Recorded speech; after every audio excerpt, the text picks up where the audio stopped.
dia merasa dirinya lebih baik.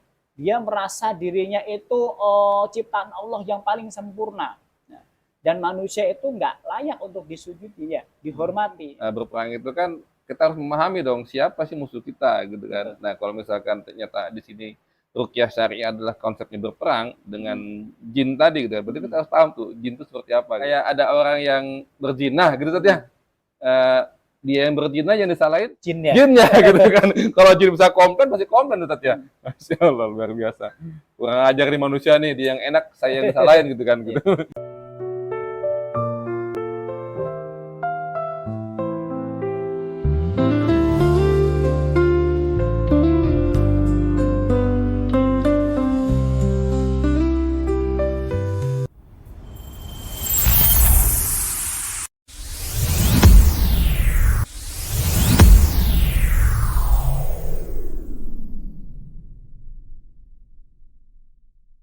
Bismillahirrahmanirrahim. Assalamualaikum warahmatullahi wabarakatuh.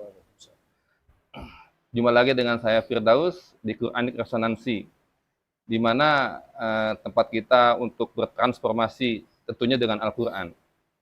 Kali ini kita masih tetap membahas bagaimana pentingnya ruqyah syariah itu dalam menyikapi kehidupan kita. Yang paling penting adalah kita harus mengetahui benarkah ruqyah syariah itu untuk bisa untuk menjadi jiwa lebih tenang atau cuma mitos saja.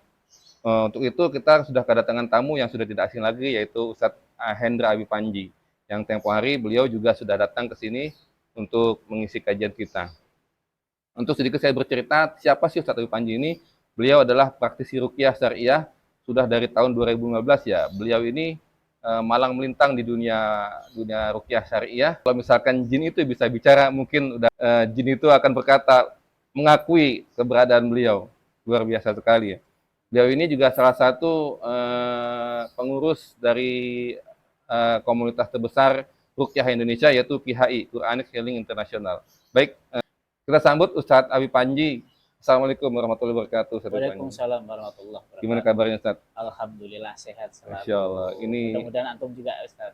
Pak Firdaus. Sama-sama Ustadz ya. Ini pertemuan kita kedua Ustadz ya? Ya. Ya, Masya Allah. Langsung aja ke pertanyaan Ustadz. Gini Ustadz, dalam pandangan syariat, kenapa ruqyah dianggap bagian dari sunnah yang diajarkan Rasulullah?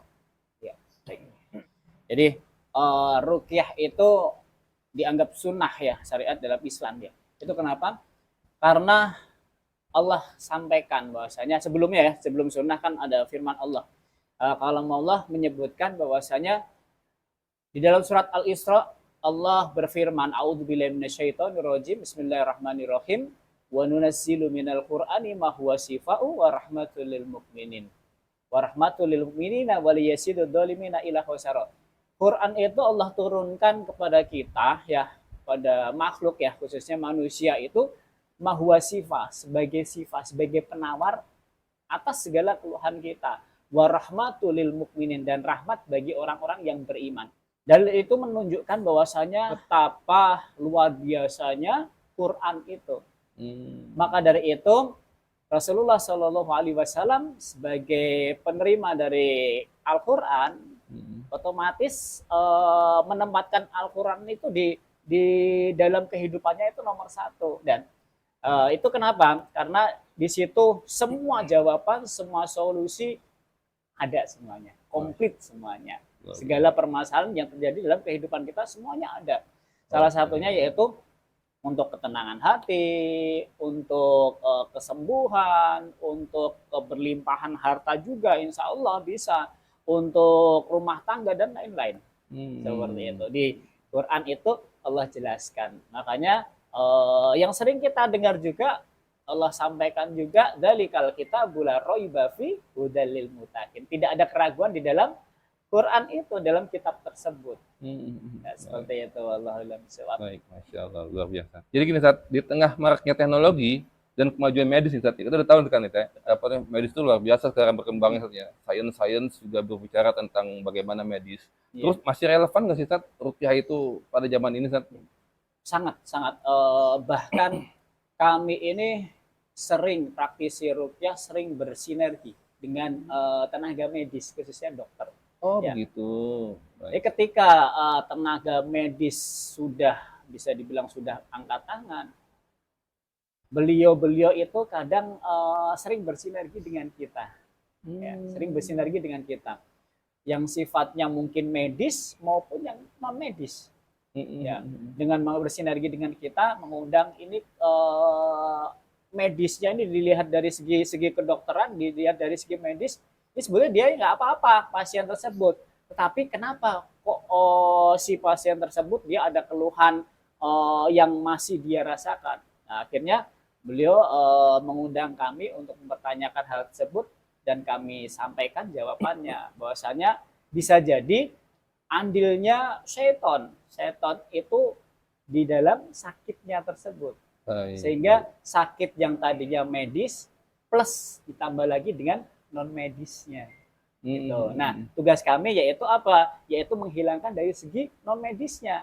Iya. Dan dari beliau yang pakar-pakar medisnya itu yang ahli di bidang medisnya, beliau untuk melanjutkan untuk prosesi penyembuhan di segi medisnya. Baik. Betul, Jadi seperti itu. nggak bertentangan Tatnya, ada Enggak, sinergi di sana ya. iya. Kan sering itu kita cerita apa tuh dengar-dengar apa dengar kelentingan gitu Tat. Bahwasanya apa apalagi dokter sama dunia herbalis Hmm. itu bertentangan, dokter dengan dunia yang ini bertentangan gitu. Jadi ini udah ada sinerginya Tatnya, udah Iya. pernah dikompromikan gitu kan. Bagaimana Tat? Betul, walaupun sebagian ada juga yang apa ya kita tidak pungkiri ya, Hmm. itu juga bertentangan juga. Hmm. Tapi di sini yang kami bicarakan yaitu dokter-dokter yang muslim ya, dokter-dokter yang Hmm. muslim. Tapi ada juga yang dokter non muslim juga mengakui daripada ruqyah syariah itu. Tuh. Jadi ada sebagian tenaga medis itu yang kurang ya, kurang mengakui, ada sebagian tenaga medis itu yang mengakui ya. Hmm. Bahwasanya ayat-ayat Quran itu bisa membantu untuk kesembuhan dari pasien tersebut. Allahu a'lam bishawab. Siap, siap. Tat, apakah gangguan jin dan sihir itu masih nyata di zaman modern ini, Tat? Masih nyata dalam hal seperti gimana? Maksudnya masih ada gitu sihir-sihir. Misalkan kita kan udah tahu nih teknologi udah gini gini pesatnya ya. Hmm. Apa internet udah kayak gimana gitu kan. Sains juga udah bercerita tentang udah nyampe ke bulan bahasanya gitu kan. Ya. Nah, kita masih bicara rukyah itu relevan enggak sih, Tat? Masih Ya. ada nggak sihir saat ini? Pernah dengar ya, mungkin antum sudah sering dengar ya. Saat Nabi Adam, Siti Hawa diturunkan ke bumi ya, Ya. di situ ada sumpah dari mana iblis. Iblis itu bersumpah bahwasanya wahai Adam, aku akan wahai Adam, wahai Hawa, Siti Hawa, aku akan menyesatkan anak cucumu sampai akhir zaman. Betul nggak? Baik, betul, Ya. Tat. Hmm. Dan itu Allah izinkan nggak?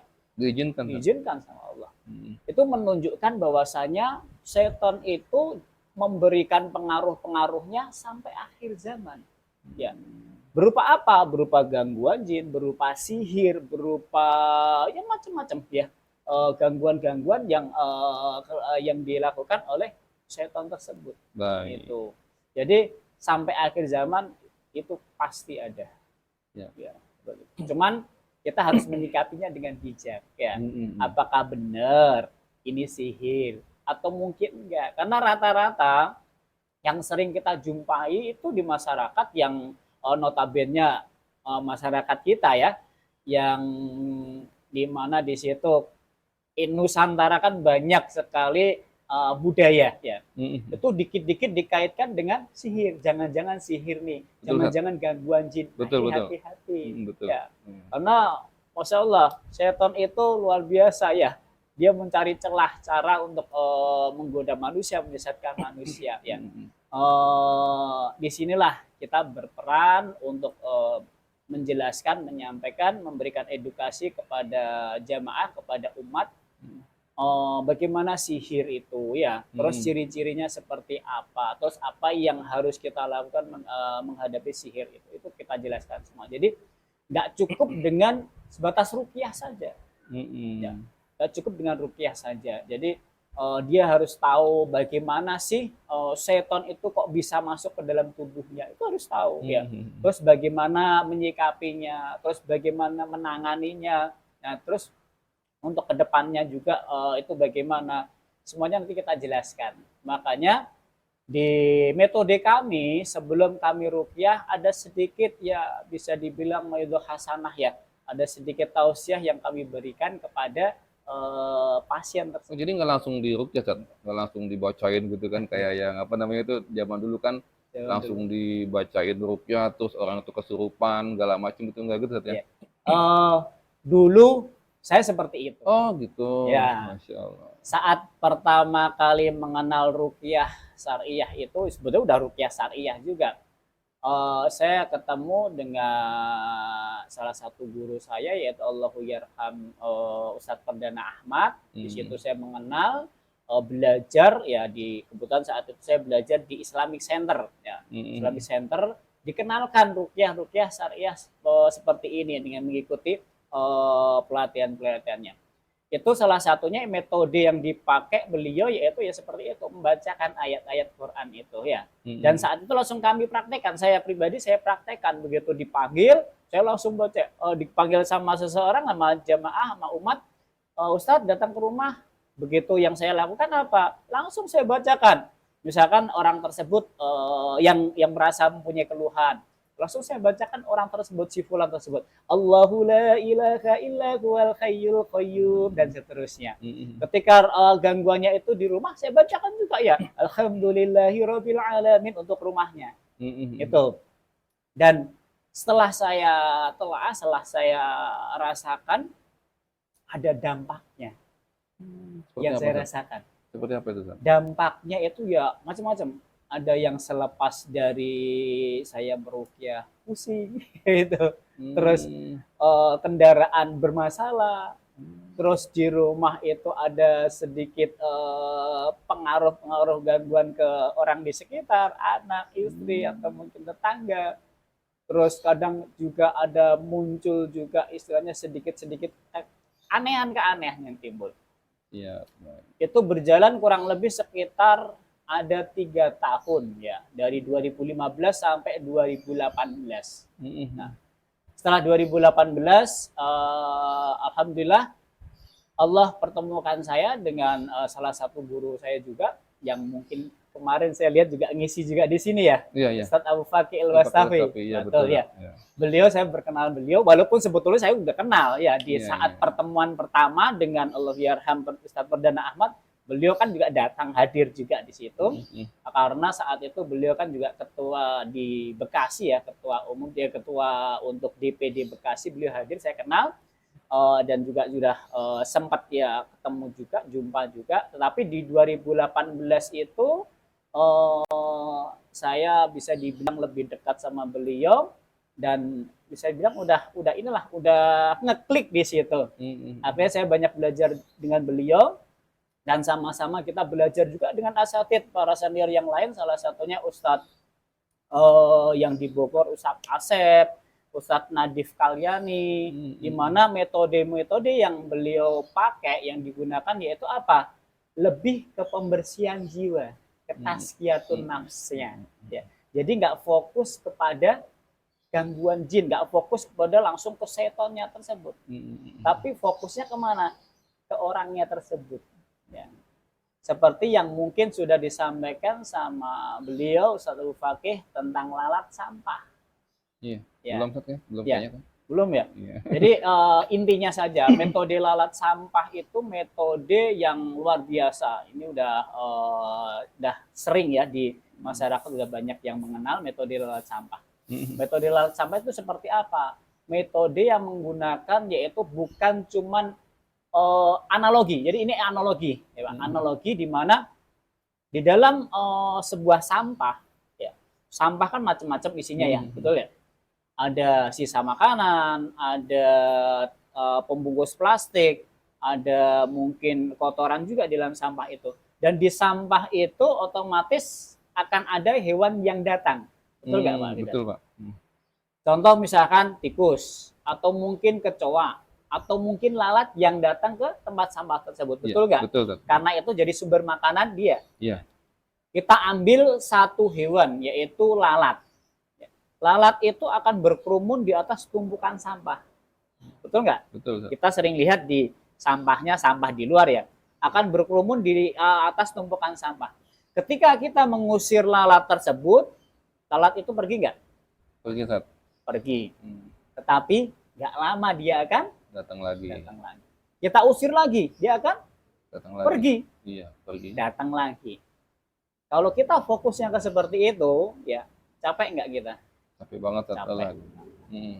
Harusnya Harusnya kita fokusnya kemana nih? sampah kayaknya, Ustaz ya. Betul. Betul, ya. Sampahnya Dibuang ya. dibersihkan. Kalau perlu sampahnya itu dicuci sampai wangi. Pertanyaannya, setelah kita fokus ke sampah tersebut, kita buang, kita bersihkan sampai bersih, lalat tersebut datang nggak? Enggak, Ustaz. Nggak datang. Mungkin ada 1-2 kali, nggak banyak. Iya. 1-2 pun, kalau bahasanya orang Betawi ya, dia lalat itu datang, lah ngapain gua ke sini?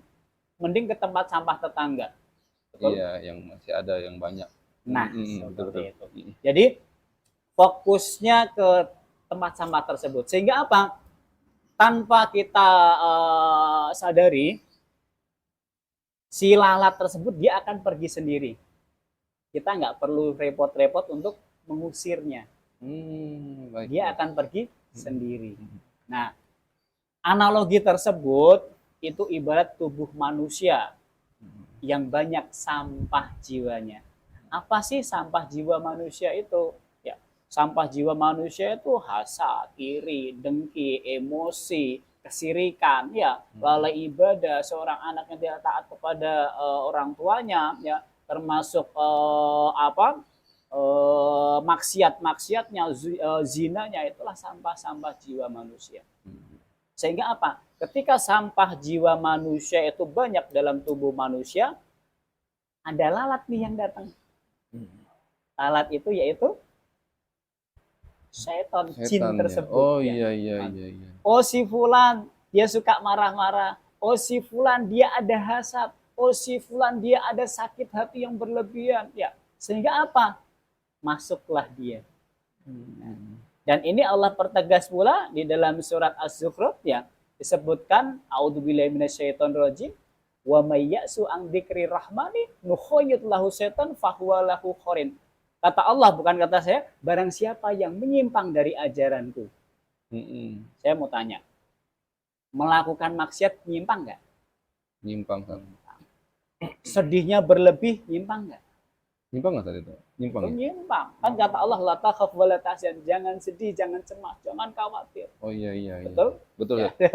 Nah, terus seorang anak yang tidak bakti kepada kedua orang tuanya, seorang istri yang tidak taat kepada suaminya, seorang suami yang zalim kepada istrinya, itu kan penyimpangan. Sehingga apa? Seandainya penyimpangan itu kita lakukan, manusia lakukan, ya, nukhayyid lahu setan, kata Allah. Akan aku izinkan setan masuk ke dalam tubuhnya. Fahuwa lahu qarin, sebagai teman karibnya. Baik. Nah, disitulah setan masuk. Jin tersebut masuk. Memberikan pengaruhnya. Pengaruh seperti apa? Macam-macam. Bisa sakitnya, ya, bisa malas ibadahnya, bisa sifatnya yang menjadi buruk, ya, temperamen yang tadinya marah, suka marah-marah, semakin emosinya luar biasa, yang tadinya kurang bersyukur semakin nggak mensyukuri nikmat Allah, dan pengaruh-pengaruh lainnya, ya, yang dia rasakan. Nah, di situ akhirnya kami apa? Kami nggak fokus di saat itu dengan di tahun 2018 ke atas dengan beliau Ustadz Abu Fakih Al-Bastafi, kami belajar bersama. Kita nggak fokus kepada musir jinnya. Fokusnya kemana? Ke batinnya jiwa ya. Ke sampah jiwanya tadi. Jadi fokus ke sampah jiwanya. Kita buang. Kita rilis sedikit-sedikit, ya. Syukur-syukur kalau bisa dibuang, ya, itu bagus. Ya. Dapat hidayah dari Allah, bisa dibuang. Tapi kalau untuk kita yang mungkin saat ini lagi proses lagi hijrah, ya pelan-pelan dirilis saja semua sampah-sampah jiwa tersebut. Yang tadinya suka marah-marah mulai diperbaiki, yang tadinya lalai ibadahnya, suka nunda-nunda salat mulai diperbaiki, yang tadinya suka maksiat, suka zina mulai diperbaiki. Sehingga apa? Kita rilis semua sampah jiwa. Sehingga apa? Setan pun akan melemah. Jadi kata Allah, Allah sampaikan dalam surat Asyam, qad aflaha man zakaha wa qad khaba man dasaha. Beruntunglah orang-orang yang menyucikan jiwanya. Wa qad khaba man dasaha. Dan rugilah orang-orang yang mengotorinya. Jadi seseorang yang membersihkan jiwanya dari sampah-sampah jiwa tersebut, itu untungnya apa sih? Selain insya Allah yang keluhan yang dirasa itu bisa hilang, ada lagi manfaat keuntungannya. Apa? Satu, hidupnya akan lebih tenang. Mau sholat, tenang, ya bisa fokus. Mau tidur, bisa nyenyak. Mau makan, juga mau ngapa-ngapain enak. Betul nggak? Betul. Ketika hati kita sudah tenang, ya, Betul. insya Allah apa-apa juga enak. Tetapi kalau banyak sampah jiwa kita, ada amarah, ada hasad, ada seuzonnya, bisa dibilang bawa sampah. Mau jalan kemana-mana bawa sampah. Otomatis apa? Jin tersebut tahu, oh si fulan nih bawa sampah. Kan dia tahu kondisi tubuh kita, dia suka begini-begini, tahu. Nah, di situ keuntungan daripada kita fokus membersihkan jiwa kita. Selain keluhannya yang insya Allah dengan izin Allah, Allah hilangkan, insya Allah kehidupannya pun juga akan lebih baik. Dari segi ketenangan hidupnya, ibadahnya, dan insya Allah mudah-mudahan juga dengan izin Allah juga termasuk rizkinya pun akan lancar juga. Di situ yang tadi yang mungkin agak sedikit tersendat ke masalah keuangannya, finansialnya, atau mungkin ada masalah-masalah dengan muamalah, ada masalah hutang piutang, insya Allah dengan ketenangan jiwa minimal, ya, dengan ketenangan jiwa dia akan lebih tenang dan insya Allah Allah akan mudahkan urusannya. Wallahu a'lam bishawab. Jadi sampah itu adalah ibaratnya adalah luka batin kita atau masalah-masalah kita gitu ya. Terus si apa namanya lalat itu sendiri adalah jinnya saatnya, Iya, setannya ya, gitu ya. Luar biasa. Jadi analogi ini benar-benar masuk banget nih di kepala kita nih gitu ya. Bakal apa namanya buat mengetahui semua itu. Jadi sebelum ke sana saat bicara masalah jin, Ustaz, bisa nggak Ustaz mendefinisikan siapa sih itu jin? Tadi kan ada antum bicara ada setan, ada iblis gitu kan ya, ada jin gitu kan. Ini dia satu kesatuan atau beda saat masing-masing ini definisi ini? Bisa ditolong jelaskan nggak Ustaz? Baik. Jadi setan itu sebetulnya sifat, ya, sifat yang tidak baik, ya, setan itu. Nah, setan itu sifat tersebut ada di dalam apa? Ada di dalam manusia dan juga jin. Oh, baik. Ya, kan? Manusia. Manusia dan jin ini kan dua makhluk Allah, ya. Manusia dan jin dua makhluk Allah. Di mana kedua ini ada sifat setannya. Ya. Makanya kadang kita sering dengar ya, manusia dikatakan setan lu ya. Sebenarnya sifat ya, sifat yang tidak baik yang ada dalam diri manusia tersebut, jin tersebut. Nah, itu. Nah, terus termasuk iblis. Iblis ini juga kategorinya kategori jin, ya. Pertama kali itu kan namanya iblis ini Azazil, ya. Azazil. Azazil itu yang saat itu dia yang Allah perintahkan untuk tunduk kepada manusia, tapi dia menolaknya. Karena apa? Karena dia merasa bangga. Kata iblis tersebut menyampaikan anna khairu minhu, aku lebih baik darinya, dari manusia tersebut. Manusia itu Adam saatnya, Pak? Iya. Nabi Adam. Jadi ceritanya iblis itu udah diciptakan dulu. Dulu iblis itu makhluk yang paling taat pada Allah. Oh gitu. Jadi ya paling taat kepada Allah. Tetapi seiring waktu berjalan, Allah ciptakan manusia dan Allah sampaikan kepada seluruh makhluknya, kepada malaikat, kepada termasuk kepada jin juga, untuk apa? Untuk sujud kepada si manusia tersebut. Adam. Iya. Semua makhluk itu mau mengikuti perintah Allah, tapi si iblis ini dia nggak mau. Karena tadi yang saya sampaikan itu, dia merasa dirinya lebih baik. Dia merasa dirinya itu ciptaan Allah yang paling sempurna. Dan manusia itu nggak layak untuk disujudi, ya, dihormati. Ya. Makanya keluar yang sering kita dengar, ana khairu minhu, aku lebih baik darinya, ya Allah. Kenapa harus aku sujud kepadanya? Gitu. Sehingga apa? Sehingga anak cucunya pun dari iblis Azazil itulah ya muncul salah satunya, yaitu jin seperti itu. Jin yang mana dia juga otomatis masih rasa ada dendam juga ke manusia. Tapi nggak semuanya, ada jin juga yang sifatnya baik juga. Contoh jin Islam, ya kan ada juga yang seperti itu. Wallahu a'lam bishawab. Ini jadi menarik nih bicara tentang apa karakter mereka Ustaz ya. Iya. Jadi jin ini sebenarnya dia bermasyarakat seperti kita juga Ustaz ya. Jadi Iya. gini Ustaz, kita kepengen ini Ustaz, ibaratnya kalau misalnya kita lagi berperang gitu kan ya. Mm-mm. Berperang itu kan kita harus memahami dong siapa sih musuh kita gitu kan. Betul. Nah, kalau misalkan ternyata di sini ruqyah syariah adalah konsepnya berperang dengan jin tadi gitu. Berarti kita harus paham tuh jin itu seperti apa gitu. Iya. Siapa jin, siapa setan gitu kan. Gitu, Ustaz. Jadi jin itu ternyata itu Ustaz ya. Dia punya komunitas kayak kita juga gitu ya. Betul. Gimana Ustaz? Bisa diceritakan sedikit ya Ustaz, tentang mereka ini Ustaz? Iya. Jadi jin itu kan juga makhluk Allah juga, yang mana sama seperti kita, ada kehidupan tersendiri, terpisah ya. Manusia dengan dunianya ini, dengan buminya ini, jin pun juga ada kehidupannya sendiri. Tapi kembali lagi ke Allah, Allah sampaikan bahwa khalaqtul jinna wal insa illa liya'budun. Wahai manusia dan jin, sesungguhnya kamu diciptakan hanya untuk beribadah kepadaku. Ya, Baik. perintah Allah itu untuk supaya ibadah. Nah, tapi karena salah satu jin tersebut ada yang masih dendam, yang masih nggak suka sama manusia, ada sebagian jin itu yang kerjaannya itu mengganggu manusia terus. Gitu. Jadi dia nggak fokus ke ibadah sama Allah. Kafir jadi ini. Kafir, jin kafir. Makanya kan Baik. sering denger ya jin kafir Iya, seperti itu. betul. Selain dia nggak masuk Islam, dia pun juga istilahnya kerjaannya yang ganggu manusia seperti itu, memberikan pengaruhnya. Tuh. Baik. Nah terus untuk menyikapinya ya kita fokus saja dengan dunia kita masing-masing saja. Iya. Jangan terlalu larut ke dalam dunia jin. Nanti dikit-dikit jin, dikit-dikit jin, dikit-dikit jin. Iya, Ustaz. Ngelamun sedikit dibilangnya jin. Ngelamun sedikit dibilangnya kesurupan, gitu ya. Subhanallah. Iya. Makanya kalau jin bisa ngomong, lah gua lagi nih. Iya, disalahin ya. Kayak gini, pernah saya dengar Ustaz, ini kita jadi bercanda-bercanda nih kan. Apa namanya? Kayak ada orang yang berzina gitu Ustaz ya. Dia yang berzina yang disalahin Jinnya gitu kan. Kalau jin bisa komplain pasti komplain Ustaz ya. Masya Allah, luar biasa. Kurang ajar nih manusia nih, dia yang enak, saya yang disalahin gitu kan. Gitu. Baik, terima kasih Ustaz.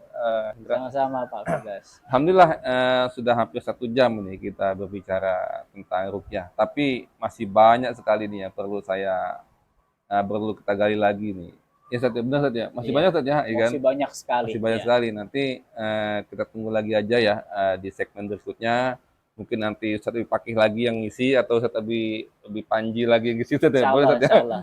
Kebiasaan. Beliau yang lebih banyak ilmunya dibanding saya. Iya. Nah, semoga apa yang kita sampaikan hari ini bisa membawa berkah dan menjadi ilmu untuk antum semua, dan mudah-mudahan apa yang belum tercapai hajatnya tercapai semuanya. Amin. Saya tutup kajian hari ini dengan Assalamualaikum warahmatullahi wabarakatuh. Waalaikumsalam warahmatullahi wabarakatuh.